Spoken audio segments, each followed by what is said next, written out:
하루의 시작을 알리는 가장 빠른 뉴스, 평일 오전 6시 뉴스 데일리 베스트에서 만나보세요. 미 국무부가 이인영 통일부 장관의 금강산 관광 재개를 위한 대북제재 해제 주장에 대해 대북제재는 새로운 북한 정책과 궤를 같이 할 것이라고 밝혔습니다. 미국의 제재 전문가들도 금강산 관광은 인도주의에 부합하지 않는다면서 이인영의 발언을 일제히 비판하고 나섰습니다.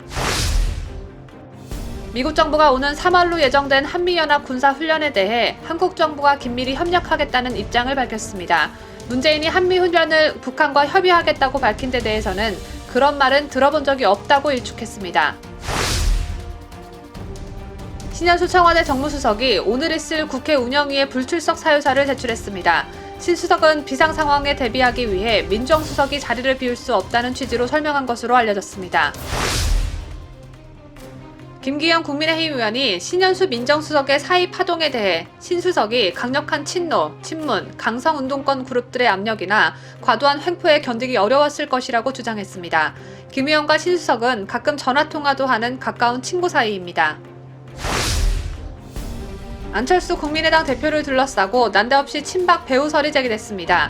친박과는 거리가 있어 보이는 안철수인데 이게 대체 무슨 자다가 봉창 두드리는 소리인지 그 소문의 진상을 파헤쳐봅니다. 가덕도 신공항 특별법이 국회를 통과할 기미를 보이자 유승민은 공평하게 대구 경북 신공항도 당연히 전에 국비로 건설돼야 한다고 주장했습니다. 이에 대해 홍준표 무소속 의원은 버스가 떠나자 뒷북치는 것이라고 지적했습니다. 아스트라제네카 백신을 119 소방대원에게 우선 접종한다는 정부의 방침에 대원들 사이에서 불만의 목소리가 터져나오고 있습니다.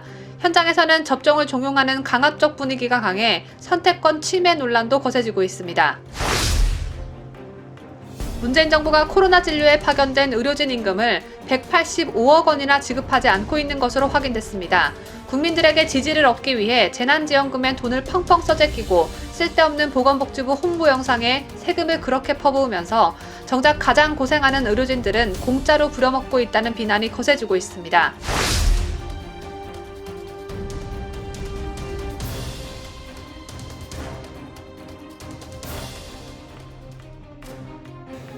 시청자 여러분 안녕하십니까? 뉴스 데일리 베스트 시작합니다. 미국 바이든 행정부의 안보정책 핵심 참모인 토니 블링컨 국무장관 지명자는 지난달 상원 인사청문회에서 북한을 향한 접근법과 정책 전반을 재검토해야 한다고 강조했습니다. 그러면서 블링컨 지명자는 도널드 트럼프 행정부의 비핵화 협상 결과에 대해서는 더 나빠졌다고 깎아내렸는데요. 제 같은 블링컨 지명자의 발언이 있고 난 뒤 톱다운 방식을 접고 보턴업 등 새로운 접근법으로 전환하겠다는 선언이라는 분석이 많았습니다. 그리고 비슷한 시기 바이든 행정부 출범에 때맞춰 문재인은 외교부 장관을 정의용 전 청와대 국가안보실장으로 교체했습니다. 여러분 잘 아시다시피 정의용은 2018년 이후 북한과 미국을 오가며 트럼프 대통령과 북한 김정은 미북 정상회담을 성사시킨 인물이죠. 청와대는 정 후보자가 한미 간 현안 조율과 미북 협상 등에 깊숙이 관여했다는 점을 인선 이유로 꼽았습니다. 기존 대북 정책의 대수술을 공언한 미국과 엇박자를 드러낸 셈이죠. 제 같은 북한을 둘러싼 한미 간 엇박자 예상은 곧 현실이 되고 말았습니다. 정의용 외교부 장관 후보자가 김정은은 한반도 정세를 정확하게 인식하는 지도자로 비핵화 의사가 아직 있다고 하자 미 국무부는 북한 핵미사일 확산 의지가 국제평화와 안보에 심각한 위협이 되고 있다고 공개 반박하기도 했습니다. 바이든 대통령은 일찌감치 트럼프 김정은의 회담을 무의미한 TV용 쇼라고 비판한 바 있습니다. 그리고 취임하자마자 전반적인 대북 정책 재검토에 들어갔고 대북 제재를 강조하는 인사들로 팀을 꾸렸죠. 4년 만에 북한 인권특사도 지정할 예정으로 전해졌습니다. 때문에 아직도 북한과의 평화 환상에 빠져있는 문재인 정권으로서는 난처할 수밖에 없는 상황인데요. 도쿄올림픽을 매개체로 북한과 또 한 번의 쇼를 계획하고 있지만 좀처럼 일본과의 관계도 개선되지 못하고 있습니다. 이런 가운데 미국 국무부가 문 정권의 돌직구를 날렸습니다. 더 정확히 말하자면 가끔 헛소리를 하고 있는 한국의 이인영 통일부 장관에게 돌직구를 날린 것인데요. 어떤 내용인지 오늘 첫 소식 김자유 기자가 먼저 보도해드립니다. 미국 국무부가 이인영 통일부 장관의 금강산 관광 재개 및 남북철도 도로 연결을 위한 대북제재 해제 주장에 대해 향후 대북제재는 현재 검토가 진행되고 있는 새로운 북한 정책과 궤를 같이 할 것이라고 밝혔습니다. 미국의 제재 전문가들도 금강산 관광은 인도주의에 부합하지 않는다면서 이 장관 발언을 일제히 비판하고 나섰습니다. 국무부는 이날 이 장관이 지난 20일 하와이대 한국학연구소 주최 화상토론회에서 밝힌 대북제재 해제 주장과 관련한 논평에서 조 바이든 행정부는 현 대북제재 체제를 검토해 새롭게 검토 중인 광범위한 북한 정책과 궤를 같이 하도록 할 것이라고 말했습니다. 특히 국무부는 미국의 중대 관심사항은 북한의 도발과 무력 사용을 막고 북한이 가장 위험한 무기 프로그램을 손에 넣지 못하도록 제한하며 미국인과 동맹국들의 안전을 유지하는 것이라는 점도 강조했습니다. 토니 블링컨 국무장관도 이날 유엔 군축회의 화상연설에서 미국은 북한의 비핵화에 계속 집중하고 있다고 말했습니다. 이런 상황에서 미국의 제재 전문가들은 금강산 관광 재개 등에 대해 대북제재 위반이라는 입장을 일제히 내놓고 있습니다. 윌리엄 뉴컴 전 유엔 대북제재위원회 산하 전문가 패널위원 등은 이날 자유아시아 방송 인터뷰에서 금강산 관광은 인도주의에 부합하지 않는다며 남북철도 도로 사업은 제재 대상에 포함된다는 점을 분명히 했습니다. 쉽게 말해 꿈 깨라는 것입니다. 자유대한민국을 수호하는 뉴스데일리 베스트 김자유입니다. 문제는 지난 신년 기자회견에서 한미 연합훈련 중단 문제와 관련해 필요하면 남북 군사 공동의를 통해서 북한과 협의할 수 있다고 말했습니다. 군 통수권자가 적의 위협에 대한 방어 훈련을 적과 협의하겠다고 공개석상에서 말하는 어처구니 없는 일이 발생한 것인데요. 2007년 유엔 북한 인권 결의안 표결 당시 노무현 정부 문재인 비서실장 주도로 북한에게 물어보고 기권으로 결정했다는 논란이 지난 대선에서 불거진 바 있습니다. 당시 문재인 후보 측은 기권으로 결정된 뒤에 북한 입장을 묻는 전통문을 보냈다고 부인했지만 한미훈련마저 북한과 사전에 협의할 수 있다는 정신 나간 문재인의 말을 듣고 보니 그때 인권 포기를 북에 물어보고도 정할 수 있었겠구나라는 생각이 절로 들었습니다. 이런 문재인의 어처구니 없는 말을 들은 미국은 또 어땠을까요? 미 국방부가 문재인의 이 같은 말에 그런 말 들어본 적이 없다며 문재인을 아예 투명인간 취급했습니다. 존 커비 미국 국방부 대변인은 현지 시간 22일 브리핑에서 한국의 문재인 대통령이 최근 한미연합훈련을 북한과 협의한다고 했는데 이에 대한 견해를 밝혀달라는 취지의 질문에 나는 문 대통령의 그런 언급을 들어본 바 없어서 구체적으로 코멘트하고 싶지 않다라고 말했습니다. 다만 커비 대변인은 내가 덧붙이고자 하는 유일한 것은 우리는 한국과 안보 동맹이고 한국은 영내 린치핀, 즉 핵심 축이라는 것이라며 우리는 그 동맹에 대한 우리의 약속을 매우 진지하게 받아들인다고 언급했습니다. 커비 대변인은 물론 대유행 탓에 훈련 조정이 이루어진 바 있다며 하지만 우리는 에이브럼스 장군이 그런 책임을 이해하고 있고 준비 태세가 유지되고 훈련이 이루어지도록 하기 위해 한국에 있는 그의 카운터파트와 발맞춰 협력할 것이라고 확신한다. 또 한미 동맹이 어느 때보다 강하다고 확신한다고 강조했습니다. 국민의힘이 박범계 법무부 장관을 허위 공문서를 작성한 죄로 고발을 검토하고 있습니다. 박범계가 어떤 허위 사실을 공문으로 만들었느냐? 지난 7일 발표된 검사장급 인사에 대한 문재인의 사전 승인 여부를 두고 언론 보도에선 발표 당시 문재인의 결재를 받지 않았고 그 뒤에 문재인이 사후 결재를 했다고 했습니다.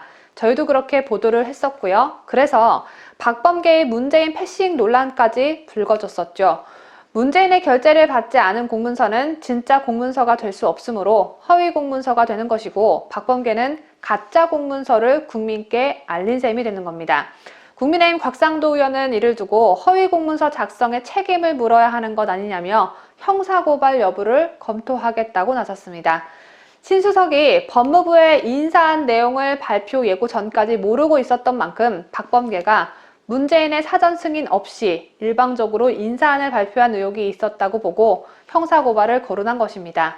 한편 국민의힘은 오늘로 예정된 국회 운영위원회에서 신수석의 사의 파동을 따질 계획입니다. 다만 신현수 수석은 이미 운영위에 유영민 대통령 비서실장이 국회에 출석하므로 비상 상황에 대비하기 위해 민정수석이 자리를 비울 수 없다는 취지로 설명한 불출석 사유서를 제출한 상황입니다. 비상 상황은 핑계고 언론 노출이 부담스러운 거겠죠. 이에 대해 국민의힘은 무너진 국가 인사 시스템을 바로잡고 법치주의를 다시 세우기 위해서라도 민정수석이 국회에 출석해 당당히 밝히는 것이 좋다고 촉구했습니다. 얼마 전 신현수 민정수석 사의 사태와 관련해 제가 짧은 논평을 여러분들께 드리면서 검찰에 대해 정상적인 사고를 가진 사람은 절대로 문정권에서 살아남을 수 없다는 게 증명됐다라는 말씀을 드린 적이 있습니다. 이 같은 판단은 문정권의 이른바 패거리 문화가 소수 의견이나 자신들과 배치되는 사람을 받아들일 수 있는 환경이 도무지 아니라는 데서 출발하는데요. 신현수 민정수석과 개인적으로 친분이 있는 국민의힘 김기현 의원도 같은 생각인 듯합니다. 김기현 국민의힘 의원은 신현수 민정수석의 사의 파동에 대해 국정난맥상을 바로잡겠다는 의지가 있었는데 부딪혀 보니까 내부에 있는 강력한 친노, 친문, 강성 운동권 그룹들의 압력이나 과도한 횡포에 견디기 어려웠을 것이라고 진단했습니다. 신수석과 친구 사이라고 밝힌 김 의원은 이날 오전 YTN 라디오 황보선의 출발 새 아침에 출연해 현 정권이 모든 국가의 정책이나 인사를 너무 과도하게 편중하게 하고 있거나 원칙 없이 정략적으로 하고 있다는 공격을 저희들이 하고 있는데 그 점은 객관적인 사실이라고 보인다며 그런 점에 아마 신현수 수석은 동감할 수 없을 것이라고 말했습니다. 그는 신수석이 문재인 정권에 몸담아 있는 사람이긴 하지만 대학은 동기, 동창이고 가끔 통화도 하고 만나기도 하는 서로가 서로를 존중하는 친구 사이라며 동기들 사이에서 매우 신망이 두터운 사람이고 어떤 정치인이 되겠다는 야망을 가진 사람은 전혀 아니다. 법률가로서 매우 반대되는 사람이라는 평가를 동기들 사이에서 받고 있는 사람이라고 전했습니다. 그러면서 김기현 의원은 신수석이 자신의 거취를 문 대통령에게 일임한다고 밝힌 것에 대해서 어정쩡하게 봉합해 놓은 상태인데 결국 또다시 터져나올 휴화산 정도 수준이라며 2달도 채 되지 않아서 그만둬버리면 대통령이 직접 타격을 받을 것이다. 그런 사정 때문에 임시 봉합한 것 아닌가 한다라고 주장했습니다.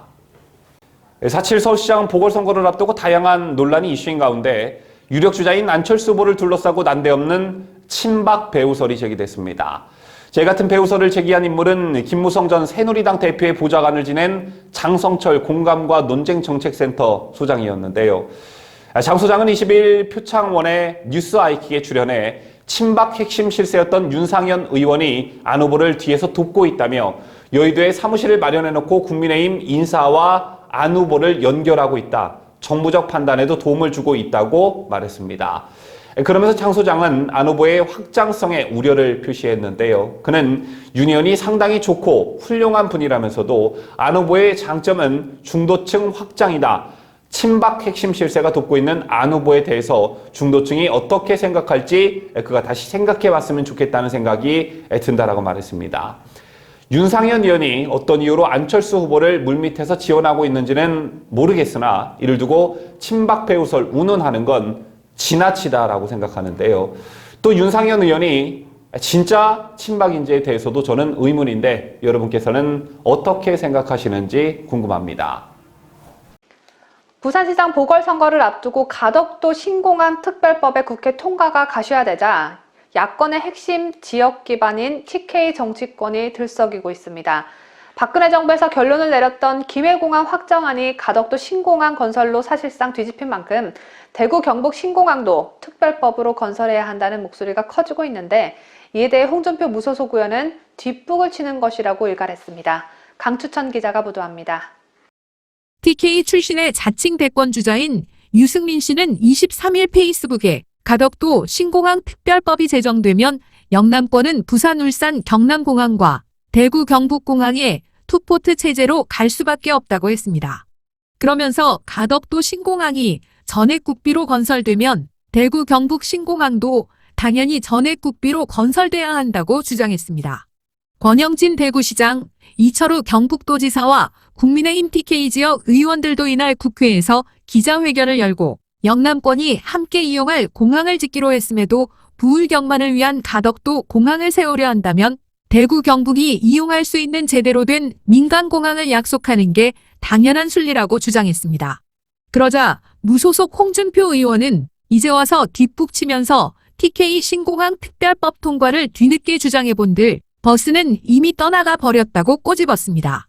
홍 의원은 같은 날 자신의 페이스북에 작년 9월 내가 TK 신공항 특별법을 선제적으로 발의할 때 국민의힘 의원들은 거들 떠보지도 않았다면서 그동안 대구시장, 경북지사, TK 정치인들이 TK 신공항 특별법 통과를 위해 한 번이라도 합동대책회의를 한 일이 있었나라고 되물었습니다. 그러면서 이제 와서 면피 정치나 하려고 하면 TK시 도민이 분노할 것이라며 이젠 그 직을 걸고 특별법 통과에 임하라고 촉구했습니다. 뉴스데일리 베스트 강추천입니다. 정부가 국민이 기피하고 있는 아스트라제네카 코로나 백신을 119 구급대원을 대상으로 우선 접종하기로 하면서 일선 대원 사이에서 반발이 거세지고 있습니다. 문재인도 몸살이는 백신을 우리 보고 먼저 맞으라니 우리가 실험 대상이냐? 라는 반발인데 현장에서는 접종을 종용하는 듯한 강압적인 분위기도 돌고 있어 선택권을 침해받고 또 구급대원을 방역정책을 위한 도구로 취급하고 있다는 비판이 거세지고 있습니다. 요즘 돌아가는 나라꼴을 보면 북한 인권 탄압 문제와 별 다를 게 없어 보입니다. 보도에 강혜국 기자입니다. 23일 소방 관계자에 따르면 소방청은 지난 22일 일선 소방서에 공문을 보내 아스트라 백신 접종에 관한 대원들의 희망동의 여부를 조사하고 있습니다. 접종 대상 구급대원은 전국적으로 총 12,759명이며 각 지역 소방본부는 희망자 명단과 숫자를 취합해 3월 첫째 주까지 소방청에 제출할 예정입니다. 접종 희망자를 파악한다는 구실이지만 미동의자를 파악해 소방서장과 면담하도록 하거나 단체 카카오톡 등을 통해 강력한 조치가 있을 것이라며 공공연히 압박하고 있어 불만이 여기저기서 본물 터지듯 터져나오고 있습니다. 지방소방관 A씨는 매일경제와의 통화에서 의사나 간호사에게는 선택의 기회를 주면서 공무원인 소방관만 마루타로 이용한다고 분통을 터뜨렸습니다. 소방관들이 이용하는 커뮤니티에도 정부의 아스트라제네카 백신 접종 강제를 규탄하는 글이 속속 올라오고 있습니다. 서울시 행정포털 소방자유 게시판에는 내 몸에 주사 꽂는 걸 강제한다고 분명히 접종을 원치 않는다는 의사를 밝혔는데 그 의사를 거절당했다. 미접종 사유 딱 3가지만 정해놓고 해당 안 되면 무조건 맞아야 한다고 조사하는 게 말이 되냐 등의 비판글이 올라왔습니다. 아스트라제네카 백신의 안전성을 불신하는 글도 쏟아졌습니다. 신체나 생명에 어떤 영향을 미칠지 알지 못하는 상황인데 부작용이 발생하면 누가 책임지냐. 아스트라제네카 백신이 안전하면 윗분들이 먼저 맞겠다고 했겠지 등 불만의 글 역시 이어졌습니다. 이런 가운데 정부는 아스트라제네카 백신은 오는 26일부터 화이자 백신은 27일부터 각각 접종에 돌입한다고 밝혔습니다. 코로나 1차 대응 요원인 구급대원 12,759명이 중앙방역대책본부의 접종 계획에 따라 다음 달부터 접종 대상군 중 처음으로 아스트라제네카 백신을 맞게 됩니다. 군인과 경찰, 구급대원이 아닌 소방공무원 등에겐 올해 3분기부터 접종을 시작할 예정입니다. 그러나 최초 접종 대상자인 구급대원들이 집단적으로 접종을 거부하면서 다른 공무원들 사이에서도 백신 강제 접종 논란이 불거질 전망입니다. 뉴스데일리 베스트 강혜국입니다. 의사와 간호사를 비롯한 우리 의료진들, 코로나가 시작된 작년 이맘때쯤부터 현재까지 고생 참 많이 하고 있죠. 문재인 정부도 의료진 덕분에 코로나를 이겨내고 있고 K방역이 잘 되고 있다고 의료진들에게 고마움을 표하곤 했는데 정작 정부의 말과는 달리 의료진에 대한 보상은 제대로 이뤄지지 않고 있는 것으로 확인됐습니다. 코로나 대응을 위해 파견된 의료진에 대한 임금 체불액이 무려 185억 원에 달하는 것으로 나타났습니다. 이게 의료진들에게 고마운 사람들이 할 처사입니까? 국민들에게는 국민 세금으로 선심 쓰듯 재난지원금을 몇 차례씩이나 퍼부으면서 정작 코로나로 가장 고생하고 있는 코로나 파견 의료진들은 기본적인 임금조차 제대로 받고 있지 못하고 있었습니다. 보도에 김자유 기자입니다. 조명희 국민의힘 의원실이 보건복지부 중앙사고수습본부로부터 제출받은 코로나 파견 의료진에 대한 미지급 금액 누계 자료에 따르면 코로나 파견 의료진에 대한 지난 1월까지의 체불액은 총 185억 2,400만 원이었습니다. 파견된 의료진은 총 1,431명으로 의사 255명, 간호사 760명, 간호조무사 165명, 지원 인력 251명이었습니다. 정부는 국비가 부족해 이런 사태가 발생했다고 어처구니 없는 해명을 해댔습니다. 특히 12월과 1월 환자가 폭증하면서 인력 파견 규모도 급증해 예산을 다 썼다고 했습니다. 하지만 방역의료 전문가들은 지속적으로 지난해 하반기 코로나 재유행이 온다고 예측했고 또 작년 4차례 추경까지 동원했으면서 이러한 부분에 대한 예산 준비를 하지 않았다는 점에서 욕을 바가지로 잡수셔도 무방할 듯합니다. 코로나 최전선에서 일하는 의료진들은 그동안 지속적으로 체불된 임금을 지급해달라고 요구해온 것으로 확인됐습니다. 하지만 요구를 받은 지자체도 속수무책이었습니다. 지자체들은 보건복지부 중앙사고수습본부의 급여 지급을 계속 요구했지만 예산을 확보해 2월 3월 초까지는 지급할 것이라는 원론적인 답변만을 받았다고 전했습니다. 인터넷상에서도 임금을 받지 못했다는 의료진들의 목소리가 터져나오고 있습니다. 한 코로나 파견 간호사는 선별진료소에서 일한 간호사입니다.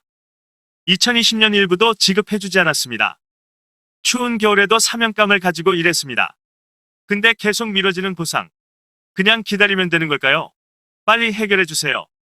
모든 간호사분들이 그저 말없이 기다리고 있습니다라는 글을 올리기도 했습니다. 또 다른 파견 의료진은 코로나 의료진 파견 다녀왔던 대학생인데 급여를 받지 못하여 대학교 등록기간인데 등록금을 못 내고 있다는 글을 올렸습니다. 정치적으로 유리한 재난지원금 지급에는 수단과 방법을 가리지 않으면서 당연히 지급돼야 할 의료진 급여가 이렇게 체불되고 있는 이 상황을 두고도 문재인 정부가 K방역을 강조한다면 그건 정말 악마들이라고밖에 칭할 수 없을 듯합니다. 다시 생각해보니 악마들도 이 정도까진 안 하겠습니다. 뉴스 데일리 베스트 김자유입니다. 코로나19 사태로 가계빚이 눈덩이처럼 커지고 있다는 경고는 작년부터 있어 왔습니다. 국제금융협회 최근 통계에 따르면 작년 1분기 한국의 가계부채 비율은 국내 총생산 GDP 대비 97.9%에 달했고 이는 39개 주요 국가 가운데 가장 높았습니다. 또 증가폭도 홍콩과 중국에 이어 세 번째로 컸는데요. 가계빚에 더해 기업, 정부, 금융 부분 부채가 모두 늘면서 한국의 총부채 비율은 1년에 20%포인트 이상 오른 336.4%를 기록했습니다. 쟤는 글로벌 평균치인 331.4%를 뛰어넘은 것입니다. 과도한 가계빚은 투자와 소비의 발목을 잡고 신용 경색을 초래하는 등 우리 경제의 시한폭탄이 될 수 있다는 사실 모두들 알고 계실 겁니다. 한국은행은 2020년 상반기 금융안정보고서에서 코로나19가 1년간 지속되면 약 76만 가구가 파산할 수 있다고 경고한 바 있습니다. 이처럼 코로나 사태가 시작된 작년 상반기에 이미 이런 사태를 막으려면 더 늦기 전에 가계빚이라는 시한폭탄의 뇌관을 제거해야 한다는 경고음이 지속적으로 울려왔지만 결국 우리나라 가계빚이 1,700조 원을 넘어섰습니다. 쟤는 공식 집계한 이래 사상 최대치입니다. 전체 가계부채를 의미하는 가계신용은 금융기관에서 빌린 대출에 카드 할부 금융사의 외상 판매인 판매신용을 합친 것인데요. 이 같은 원인은 장기화되고 있는 코로나 팬데믹 탓도 있겠지만 잘못된 정부 정책 탓이기도 합니다. 영혼까지 끌어모은 대출로 매수에 나섰고 전세 대란에 어쩔 수 없이 신용대출을 받아야 하는 서민들. B2, 빚내서 주식에 투자에 나서는 비정상적 과열 현상도 멈추지 않고 있습니다. 패닉 대출이라 할 만큼 사회 전체가 빚의 구렁텅이에 빠져들고 있는 것이죠. 시장에서는 벌써 부실이 시한폭탄이 돼 스멀스멀 우리 곁으로 다가오고 있습니다.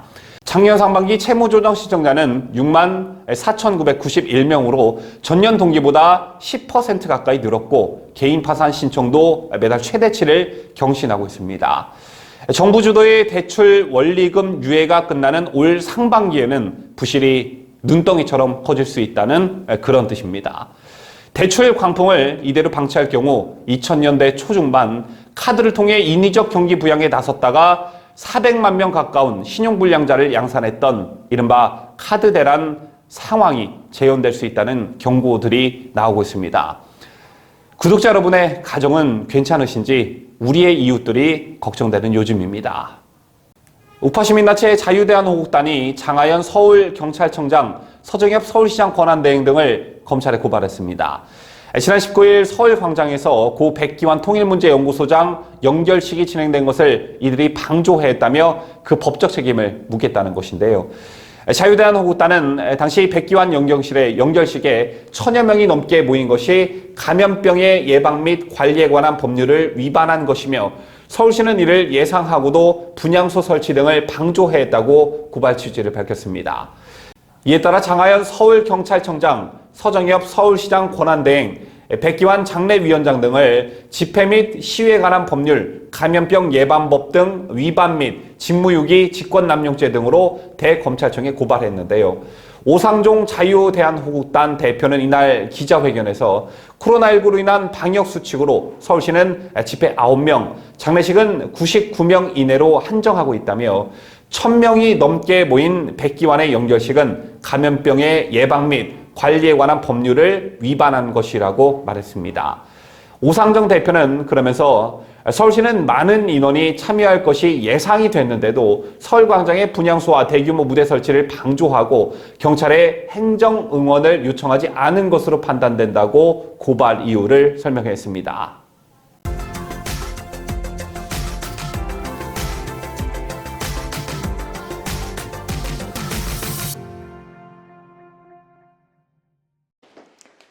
저희가 준비한 소식은 다 전해드렸습니다. 시청자 여러분께서 남겨주신 소중한 댓글을 소개하겠습니다. 먼저 어제 뉴스에서 김진우 공수처장이 수사권을 1년에 서너 건만 하겠다는 당찬 포부를 밝힌 데 대한 비판의 댓글입니다. 나희망님께서 서너 건 수사하려고 혈세 들여 그 많은 공수처를 만들었나? 참 하품이 나온다 라는 글을 남겨주셨고요. 역시 망부성님께서도 김진우 1년 동안 놀고 먹고 월급 받겠다는 거냐? 공수처 해체해라 라는 글을 남겨주셨습니다. 놀고 먹는 것도 문제지만 1년에 3건 딱 이렇게 정해놓고 여권에 대한 수사가 들어오면 건수가 이미 차 있어서 수사할 수 없다는 핑곗거리를 만들기도 참 좋겠죠. 다음으로 이해철 구독자님께서는 여기저기 수사기관 만들어 자신들의 범죄 행위를 뭉개려고 하나 앞으로는 수사기관 서로 조사하고 체포하는 아이러니컬한 일이 발생할 거다. 결국에 모두 감방에 갈 거다. 라는 성견지명 있는 글을 남겨주셨습니다. 어제 뉴스에는 문재인 정부 청와대에서 파견 근무를 했던 경찰청장이 국가수사본부장 최종 후보자에 올랐다는 소식을 전해드렸었죠. 국가수사본부의 고위공직자 수사처에 중대범죄 수사청까지 문재인 정부에서 만들어낸 수사기관이 하도 많아서 이름 외우기도 쉽지 않은데 이해철님의 말씀처럼 니네끼리 서로 조사하고 체포하고 집어넣고 자업자득, 자승자박하는 꼴이 되길 소망하는 바입니다. 더불어 문재인 정부는 쓸데없는데 국민 세금을 낭비했다는 비난을 대대손손 물려받길 바랍니다. 2021년 2월 24일 수요일 오늘 뉴스 영상에도 여러분의 의견과 응원의 댓글 많이 남겨주시기 바랍니다. 지금까지 함께해 주신 여러분 대단히 고맙습니다. 뉴스데일리 베스트는 구독자 여러분의 소중한 구독료를 운영합니다. 여러분의 자발적 구독료 참여를 기다립니다.